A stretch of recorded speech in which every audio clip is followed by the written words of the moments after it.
नमस्कार। बागेश्वर से लगातार चौथी बार जीत करके आए चंदन रामदास जी हमारे साथ यहाँ पर हैं।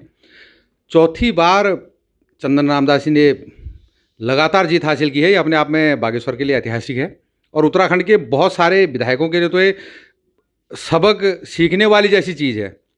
एक बार चुनाव जीतते हैं, दोबारा तो कई लोगों का पता ही नहीं लगता ये कभी विधायक भी थे या नहीं थे। तो लगातार चौथी बार चुनाव जीतना बहुत बड़ी बात है और बहुत कम गिने चुने विधायक हमारे उत्तरांचल से ऐसे हैं जो लगातार जीतते आ रहे हैं। उन्हीं में से एक हैं बागेश्वर से विधायक चंदन रामदास जी। तो आज दिल्ली आए हुए हैं और हम इनके पास पहुँचे हैं बात करने के लिए। सबसे पहले उनसे जानेंगे ऐसा क्या उनका जादू है जो 4 बार विधायक बन गए। बहुत बहुत स्वागत है सर आपका न्यूज़ 13 उत्तराखंड में। हाँ, धन्यवाद आपको। सर ऐसा क्या है आप लगातार चौथी बार चुन के आए हैं बागेश्वर से। सारे लोग संघर्ष कर रहे हैं उस एरिया में, लेकिन आप लगातार चौथी बार आए हैं। मेरे जो 3 कार्यकाल हैं, जो अभूतपूर्व विकास कार्य हमने किए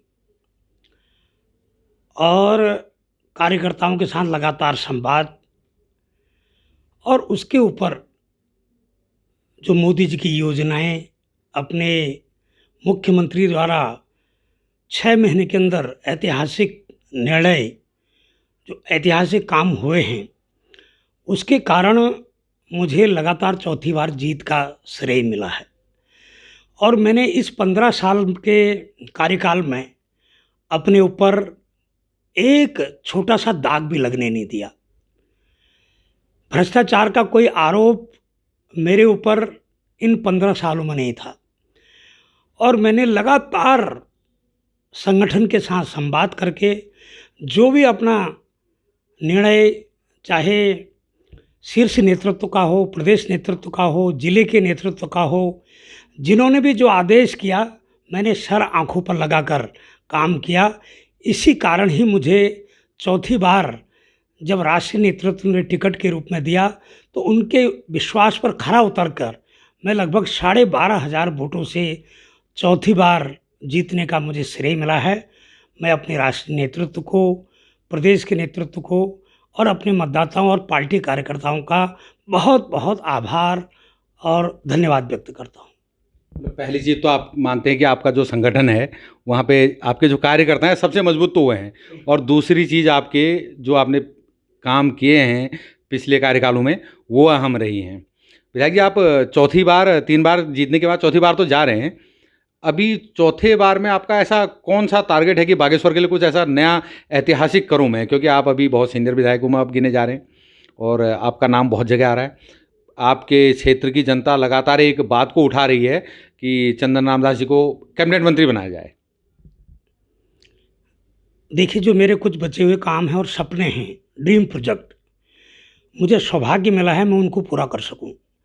मेरा अधूरा काम एक सीवर लाइन का है, एक जिला खेल स्टेडियम का है और जिला अस्पताल के भवन का है, राजीव नवोदय विद्यालय का है, और जितने रोडें मैंने काटी हैं उनमें डामरीकरण करना है। मुझे बागेश्वर को सजाना है, संवारना है और पर्यटन के क्षेत्र में, धार्मिक क्षेत्र में जो बागेश्वर को उत्तराखंड की काशी कहा है उसके और हरिद्वार के रूप में जो मैंने उसको विकसित करने का काम घाटों के माध्यम से, बागनाथ का मंदिर है, काल भैरव का मंदिर है, वहाँ के पुलों के निर्माण हैं जो मैंने कर रखे हैं, उनको और मैं केंद्रीय योजनाओं के माध्यम से, चाहे मैंने बैजनाथ में झील का निर्माण किया हो, नौकायन का काम किया हो, और 5वें धाम के रूप में मुझे बैजनाथ को विकसित करने का काम करना है। और पर्यटन के क्षेत्र में, रोजगार के क्षेत्र में, कृषि के क्षेत्र में, पहाड़ में कृषि और उद्यान के बिना हम अधूरे हैं। अगर हमको पलायन रोकना है तो पहाड़ में कृषि और उद्यान को पुनर्विकसित करना पड़ेगा। और उसमें जो खामियां हैं, चाहे वो सूअरों की समस्या हो, चाहे उनमें बंदरों की समस्या हो, जो किसानों के लिए एक अभिशाप है, उनके लिए एक ठोस योजना बनानी पड़ेगी आने वाले समय में। तभी हम वहाँ के रोज़गार को सृजन कर पाएंगे। जो हमारे बच्चे बाहर रोज़गार के लिए जा रहे हैं वो वापस आएंगे। और हम चाहेंगे कि उत्तराखंड जो कोरोना के मार से बार बार झेल रहा है, यदि सरकारी योजनाएं नहीं होती, हमारे फ्री राशन की योजनाएं मोदी की नहीं होती तो पहाड़ भूखा मर जाता।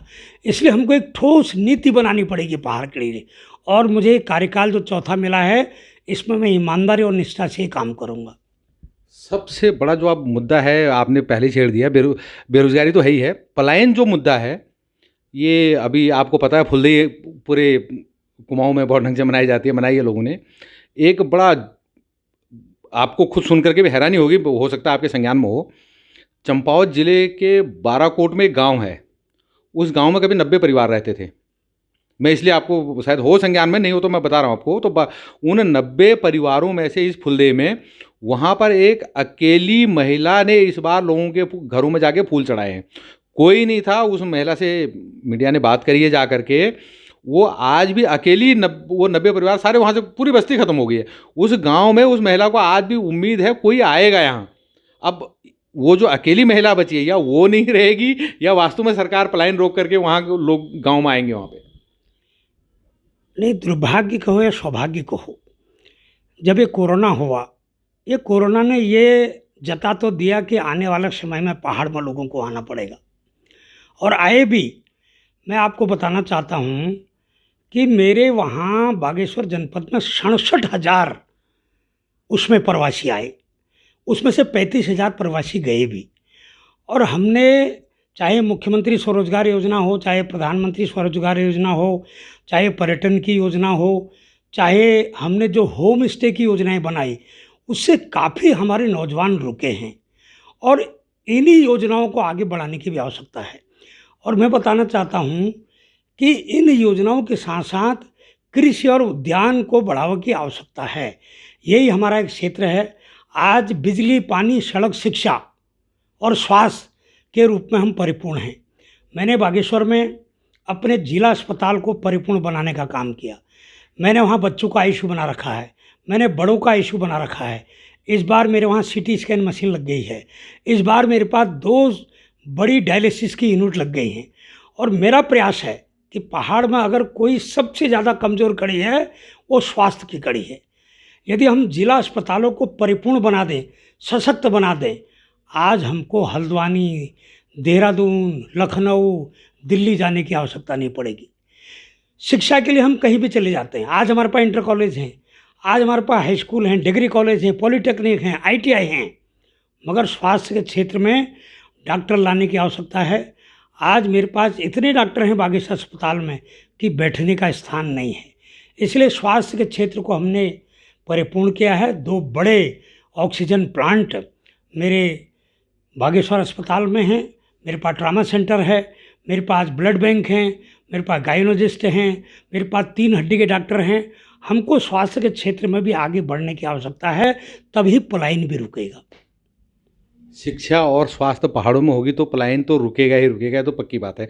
और दूसरा जो आपने अभी बताया, पर्यटन के क्षेत्र में पिंडारी ग्लेशियर है। बागेश्वर एक बहुत बड़ा पिंडारी ग्लेशियर के लिए बहुत सारे लोग आते हैं, ऐतिहासिक है। आपकी इस बात को भी मैं मानता हूँ कि होम स्टे वाले को, क्योंकि आपको पता है मैं तो लगातार बागेश्वर आता हूँ, तो मैं दुरस्त आपके लेती और वो जो आगे और गांव हैं बागेश्वर और कपकोट का जो लास्ट बीच में नदी है, उधर बागेश्वर डिस्ट्रिक्ट, उधर पिथौरागढ़ है, इधर आपका बागेश्वर है, तो वहाँ तक भी होम स्टे है। पिछली बार मैं गया था तो मुझे लगभग 40 बच्चे मिले थे जो रात को होम स्टे में रुके थे, और वो ऊपर हीरामणि ग्लेशियर जा रहे थे। इस बात के लिए मानते हैं आपने उसमें होम स्टे वाले में काम किया है। इस बात से मैं सहमत हूँ आपके। भले आप नहीं वहाँ पे भौरियाल जी हैं, कोई बात नहीं, लेकिन आप दोनों ही बीजेपी से थे तो कहीं ना कहीं आपका सामंजस्य रहा होगा। इसमें काम हुआ है। अब शिक्षा, आप स्वास्थ्य में कह रहे हैं, स्वास्थ्य वाले में अब मैं एक हट के एक दूसरे मुद्दे पर आता हूँ विधायक जी आपके, बागेश्वर शहर के लिए। शायद आप मेरी बात से सहमत हो जाएं। आपका जो बागेश्वर है, जनसंख्या बढ़ रही है, गाँव से लोग बागेश्वर आना चाहते हैं। कपकोट का जो दूरस्थ एरिया का आदमी है वो चाहता है बागेश्वर हूँ, बच्चों को पढ़ाऊँ। आपके बागेश्वर के और से दानपुर से हो, चाहे कांडा, ऊपर जहाँ से वो बागेश्वर में आ जाते हैं।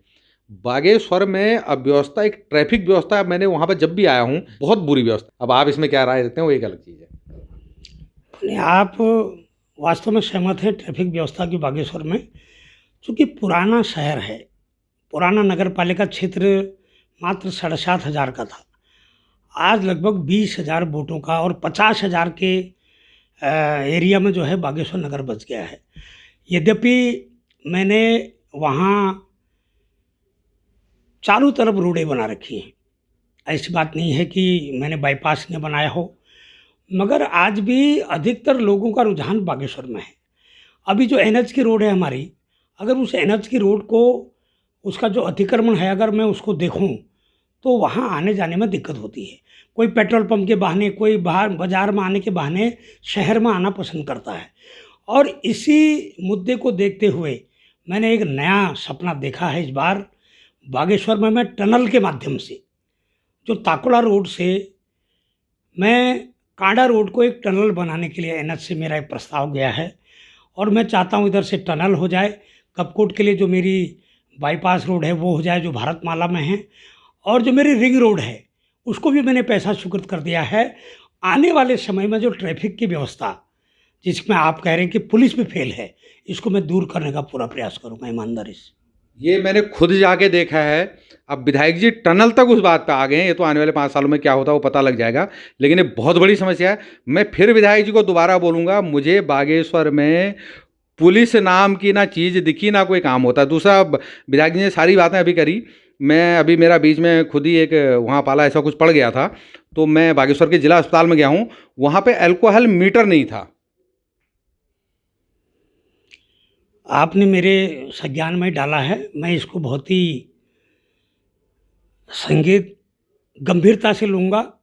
मैं आपको बताया कि मैंने अभी इस बीच क्या क्या कर रखा है। हो सकता है कि छोटी छोटी चीज़ें कभी रह जाती हैं, मगर छोटी चीज़ों को भी करने की आवश्यकता है। मेरे संज्ञान में रहेगा, मैं इसको भी गंभीरता से लूँगा। और दूसरा, बागेश्वर में विधायक जी, मैं आप खैर आपके क्षेत्र में नहीं है, बागेश्वर में चारों तरफ से एक माइन का काम चलता है, ये आपको भी पता है। खड़िया का बहुत बड़ा कारोबार है, लोगों का रोजगार भी जुड़ा है उससे, बहुत लोग काम कर रहे हैं।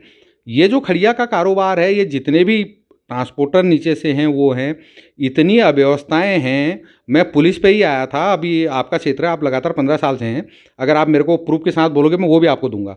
आपका चाहे बागेश्वर का आरटीओ हो चाहे पुलिस हो, क्या वहाँ पे ऐसी कोई चेकिंग होती है? मुझे नहीं लगता होती। अगर आप प्रूफ मांगेंगे तो मैं वो प्रूफ आपको दे सकता हूँ। वहाँ पे ना तो आरटीओ चेकिंग करता है या ना पुलिस पुलिस का कोई रोल है। क्या इसमें कोई पुलिस का, हमें तो कई बार शंका होती है कि सब उसमें सांठ गांठ चल रही, खाओ पियो और मौज करो और जनता मरे वाला, कुछ ऐसा है क्या सीन? ये हादसा मेरे साथ हुआ है, मैं इसलिए आपको बोल रहा हूँ कि मैं प्रूफ दे सकता हूँ। मैं बहुत मुश्किल से पिछली बार आपके बागेश्वर शहर में बचाऊँ इससे। हो सकता है आपके साथ ये हादसा हुआ हो, मैं इसके लिए माफ़ी चाहता हूँ, मगर अपनी ओर से मैंने अधिकारियों को तत्काल ही निर्देश दिए हैं कि खामोखा लोगों को परेशान नहीं किया जाए।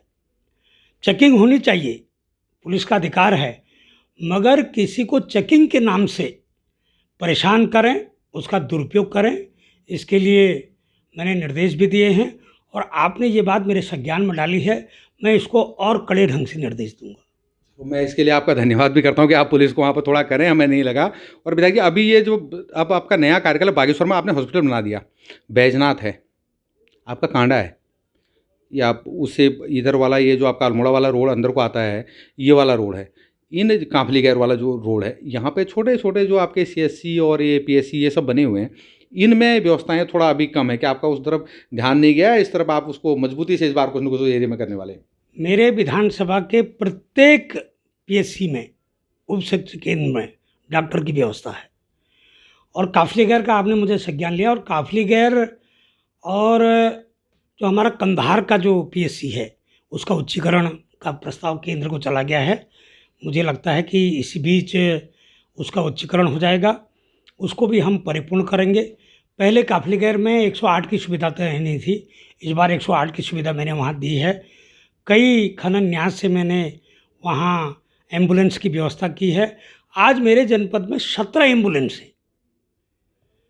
धीरे धीरे इन क्षेत्र में हम काम कर रहे हैं। और जहाँ तक आपने कहा कि जनसंख्या का सवाल है, मेरे विधानसभा क्षेत्र में इस बार 17,000 वोटर बढ़ा। और जो बाहर के लोग बागेश्वर आ रहे हैं, कपकोट के लोग आ रहे हैं, इधर से गढ़वाल से भी, गरुड़ में इस बार मेरी जनसंख्या 1,17,000 थी। तो बागेश्वर में उतनी पलायन नहीं है। मैं चाहता हूँ कि ये पलायन को रोकने के लिए कुछ और ठोस कदम उठाए जाएं, क्योंकि मैं खुद हल्द्वानी का मकान बेच के बागेश्वर गया हूँ, आप जानते हैं। और मेरी विधानसभा में 17,000 वोटर का बढ़ना एक सुखद आश्चर्य है। मैं उसके लिए भी अपने लोगों को बहुत बहुत धन्यवाद दूंगा। लेकिन मैं इसको आपके लिए सुखद है, चमोली के लिए दुखद मानूंगा, क्योंकि मैं बताता हूँ आपको, चमोली का दूरस्थ एरिया बिल्कुल जो बागेश्वर डिस्ट्रिक्ट से रहता है, थराली है, देवाल है, आप गए हो ना गए हो, हमारा जो लास्ट गांव है राजजात जाती है, नंदा राजजात, वहाँ मैंने राजजात भी पूरी में गया हुआ हूँ, तो उस तरफ का एरिया जो है व्यवस्थाएं नहीं होने की वजह से वो लोग बागेश्वर की तरफ माइग्रेट करें। शायद ऐसा है कि वो वोटर आपके क्षेत्र में बढ़े हैं। देवाल है, थराली है, नारायणगढ़ तक के लोग मेरे गरुड़ में अल्ट्रासाउंड के लिए और बागेश्वर में आते हैं, और मैं प्रायोरिटी के रूप में उनकी मदद करता हूँ। और वास्तव में मैंने गरुड़ में इस बार 30 लाख रुपया अपने विधायक निधि से कलर एक्सरे मशीन और कलर अल्ट्रासाउंड मशीन के लिए दे रखा। मैं चाह रहा हूँ कि बैजनाथ के अस्पताल को भी मैं ऐसा बना दूँ कि जो गढ़वाल के लोग भी वहाँ पर आएँ तो उनको सुविधा मिले, और गढ़वाल के जनप्रतिनिधियों को भी, हमारे चमोली के जनप्रतिनिधियों को भी चाहिए कि चाहे वो थराली हो, चाहे वो नारायणगढ़ हो, वो चाहे हमारा देवाल का क्षेत्र हो, स्वास्थ्य के क्षेत्र में उन्होंने भी काम करने की आवश्यकता है। बिल्कुल, मैं आपके बैजनाथ वाले से सहमत हूँ। एक चीज़ से मेरे को भी बहुत अच्छा लगा, आपकी बैजनाथ जो झील थी, अभी मैं चुनावी सर्वे में बीच में उधर गया हुआ था, तो आपके झील में उस दिन बोटिंग का संदेश दिया जा रहा था कि जो आपने वहाँ पे बोट अभी खड़ी कर रखी हैं कि बोट करो, वो चीज़ें अच्छी लगती हैं। कई बार लगता है कि हाँ आपने वहाँ पे काम किए हैं। जो दूरस्थ क्षेत्र वाले हैं उसमें नहीं लगता। मैं भूल ही गया था, मैं आपके फिर उसी बागेश्वर की मेन माइन वाले पे आता हूँ। एक मेरा सवाल उसमें रह गया था, दिमाग से उतरी। वहाँ पर आपके जितने भी ट्रक आते हैं, मोस्टली मैं आपको बता रहा हूँ, बल्कि जो मैं पिछला हादसा बता रहा हूँ, मैं तो आपको डॉक्टर की मेडिकल रिपोर्ट भी दे सकता हूँ कि वो भी दारू पिया हुआ था। सब लोग चल रहे हैं। अभी आपको पता है नहीं है, 2-3 दिन पहले एक आर्मी का लड़का था, छुट्टी पे घर आया था, ट्रक वाले ने उसको मारा। एक तो होता है गलती से हो गया, गिर गया, मर गया। एक होता है पिछले टायर में आ गया, वो भी गलती उसकी है, लेकिन उसको ट्रक वाले ने अगले पहिए में दबा दिया। जो भी जितने भी वहाँ पे ट्रक वाले हैं, मैं खुद जाता हूँ बराबर, मैं देखता हूँ इतना अंधाधुंध चलते हैं, किसी को कुछ नहीं है, वो भरे। मैं आपको आपकी शिकायत वो नहीं कर रहा हूँ कि आप उसमें गलत करें। मैं ये चाहता हूँ कि आप बागेश्वर में हैं, वो ऊपर से आते हैं बॉर्डर से, तो आप वहाँ पे कम से कम पुलिस प्रशासन, आरटीओ आपके जो हैं, इनको इतना सख्त करें कि ओवरलोडिंग ना हो, ये इस तरह खा पी के दिन रात ना चले। लोगों के लिए गलत है। एक फौजी था हमारे देश का, रक्षा कर रहा था देश की, वहाँ तो नहीं मरा, आतंकवादियों ने नहीं मारा उसको, हमारे घर में आ करके उसको जो है वहाँ पे गलत चीज़ों से वो मरा है। अगर इसमें पुलिस अब भी जांच करेगी, मैं आपको बोल सकता हूँ वो ट्रक वाला जरूर गलत रहा होगा। इसमें आप क्या कहेंगे, वहाँ पर क्या व्यवस्थाएं करनी? देखिए, सभी ट्रक वाले भी ख़राब नहीं हैं, सभी पुलिस वाले भी ख़राब नहीं हैं, और जो ये खड़िया का कारोबार है, ये हमारे जनपद का मुख्य कारोबार है, और मैं समझता हूँ कि इससे हमारी सरकार को राजस्व भी मिलता है। नहीं, सरकार को भी राजस्व मिलता है, लोकल लोगों को भी वहाँ नौकरी मिल रही है, लेकिन नुकसान भी हो रहे हैं ना। भले ही ट्रकों के कारण आज रोडों की स्थिति खराब है वहाँ, बिल्कुल। और चूंकि एक टाइमिंग है इनका, बागेश्वर में आना, एंट्री इतने समय में होगी, इतने समय में आपको जाना है, तो उस व्यवस्था को भी मुझे दुरुस्त करने की आवश्यकता है। आपकी शिकायत को मैं सुझाव के रूप में गंभीरता से लूँगा, और मुझे उम्मीद है बीच में हमने सुधारने की भी कोशिश करी, बहुत सी शिकायतें मुझे मिली भी, और कड़ी कार्रवाई भी की गई, और कुछ रोकथाम भी हुई है उसमें, मगर और इसको गंभीरता से लेके इसको सुधारने का प्रयास किया जाएगा। तो विधायक जी, अब की बार चौथी बार हैं आप, जनता भी आवाज़ उठा रही है, आपके क्षेत्र की जनता उठा रही है, हम नहीं उठा रहे हैं, कि विधायक जी को मौका मिलना चाहिए, मंत्री बने और कुछ अच्छा ऐतिहासिक बागेश्वर के लिए करें। क्या आपको भी लगता है कि हाँ मैं इतना सीनियरिटी में हूँ, मुझे मंत्री बनना, अगर मंत्री बनता हूँ तो मैं और ज़्यादा बेहतर बागेश्वर के लिए कर पाऊँगा? कुमाऊँ की काशी है, ऐतिहासिक नगरी है ये अवनी, ये तो आपको पता है। जो लोग हरिद्वार नहीं जा पाते थे या समझते थे, हम लोगों ने काशी नहा लिया, या हम लोग हरिद्वार में स्नान कर लिया। खास करके उत्तरायणी का जो मेला है, 2 साल से आपको पता है कोविड से वो भी नहीं हो पा रहा है। हजारों लाखों जनेऊ संस्कार वहाँ पे होते थे, शादियाँ वहाँ पे होती थी, वो एक ऐसा ऐतिहासिक तीर्थ स्थल है। तो ऐसे तीर्थ स्थल के लिए अगर आप मंत्री बनते हैं, आप भी चाहते हैं मैं मंत्री बनूं तो कुछ मैं ऐसा ऐतिहासिक कर पाऊंगा, या मुझे बढ़ के बहुत कुछ मिलेगा? देखिए, मैं पार्टी का सबसे वरिष्ठ विधायक हूँ, अनुसूचित जाति के कोटे में, और अच्छे वोटों से भी जीता हूँ, मगर मैं भारतीय जनता पार्टी का सिपाही हूँ। मंत्री बनाना न बनाना, उस पर विचार करना न करना, ये हमारे संगठन का काम है। मगर जो हम विकास कार्य कर रहे हैं, मैंने एज ए विधायक के रूप में अपने विधानसभा क्षेत्र में अद्वितीय विकास कार्य किए हैं, मगर मंत्री के रूप में पूरे प्रदेश का विकास, पूरे क्षेत्र का विकास, प्रत्येक श्रेणी का विकास करने का एक सौभाग्य मिलता है। नहीं, मैं तो आपसे दो टूक चाह रहा हूँ। आपने वहाँ पर अद्वितीय कार्य किए, इसीलिए आप चौथी बार विधायक बने। अगर आप कार्य नहीं करते, आपको जनता नकारती, आप दूसरी बार नहीं बन पाते, आप तो चौथी बार बने। लेकिन मैं ये जानना चाह रहा हूँ, मंत्री वहाँ से बन के आप चाहते कुछ ऐसा आपकी उसमें मन में है, अगर मैं मंत्री होता तो मेरे हाथ में सारी ये चीज़ें होती। हो सकता है मंत्री बनने के बाद आपको पूरा प्रदेश के मंत्री होंगे, आप बागेश्वर के तो होंगे नहीं, आप बागेश्वर को टाइम ना दे पाएँ।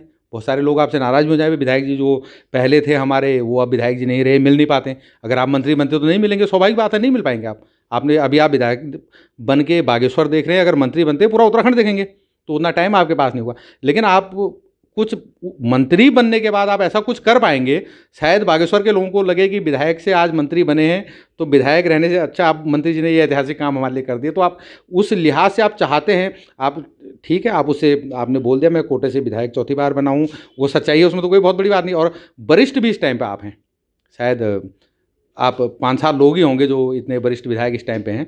तो उस लिहाज से जनता तो चाह रही है बागेश्वर की कि चंदन रामदास जी को इस बार मंत्री बनाया जाए और वो अच्छे काम करें। आप भी क्या चाहते हैं? हाँ, मैं बनूं और मैं करूं। देखिए, कार्यकर्ता अपने जनप्रतिनिधि को जब बार बार जिताता है तो उनके मन में भी रहता है कि हमारा प्रतिनिधि मंत्री बने और हमारे क्षेत्र का और प्रबल विकास हो। और मंत्री बनना एक सौभाग्य की बात है।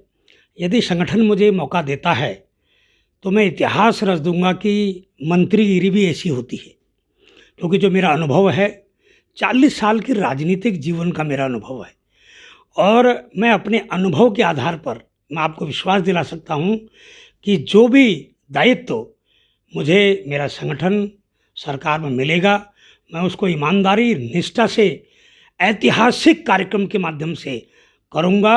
और लोगों को लगेगा कि जो हमने निर्णय लिया, चौथी बार टिकट दिया, जीत के आया, और अगर मंत्री बनाएंगे मुझे तो मेरे संगठन को लगेगा कि हमने एक व्यक्ति को जो बनाया उसको ठीक निर्णय हमने लिया है। मैं यहीं पे बार बार विधायक जी को करोद रहा था कि वो चाहते क्या हैं। अगर उन्हें मौका मिला, नगर पंचायत बागेश्वर से नगर पंचायत अध्यक्ष से बन करके 4 बार विधायक बने हैं। अब वो खुल के आ गए, वो बोल रहे हैं हाँ, अगर मैं विधायक से मंत्री बनता हूं, मैं ऐतिहासिक काम कर दूंगा वहाँ पे। मैं ये जानना चाह रहा था उनसे। तो ये होती है, अगर हर आदमी चाहता है मंत्री बनूं, ऐतिहासिक करूं अपने एरिया के लिए। अब विधायक ने लास्ट में बोल दिया मैं मंत्री बनता हूं तो मैं कुछ ऐतिहासिक करना चाहता हूं, मंत्री बनना भी चाहता हूं। और हमें भी लगता है बनना चाहिए। बहुत ही कम लोग हैं जो चौथी बार चुन करके आए, तो विधायक जी का अधिकार भी है। तो अभी विधायक जी हमारे साथ हैं, अभी दिल्ली में बैठे हैं, अब बागेश्वर वापस जाएंगे कुछ दिनों बाद। अभी मुख्यमंत्री वाले में विधायक जी आपका क्या कहना चाहेंगे आप? देखिए, हमारे शीर्ष नेतृत्व का निर्णय है, वो मुख्यमंत्री हो, प्रधानमंत्री हो, मैं हूँ, कोई भी हो, हम भारतीय जनता पार्टी के निष्ठावान कार्यकर्ता हैं। और हमारा शीर्ष नेतृत्व का जो निर्णय होता है वो सबके सर आंखों पर होता है, और शीर्ष नेतृत्व बहुत अच्छा निर्णय लेगा, मुझे उम्मीद है। नहीं, एक सीनियर विधायक होने के नाते, इतने सीनियर विधायक आप हैं, आप किस तरफ आपका झुकाव रहता है कि हमारा मुख्यमंत्री ये होना चाहिए? आपका भी अभी अधिकार भी है आपका, क्योंकि आप चौथी बार चुन के आए हैं, तो जो आपको भी ये सोचना भी चाहिए कि हमारा मुख्यमंत्री ये होगा तो अच्छा, शायद बेहतर काम होगा। तो आपका किस तरफ, आप धामी जी के लिए लोगों ने सीटें छोड़ने की बातें कर दी हैं।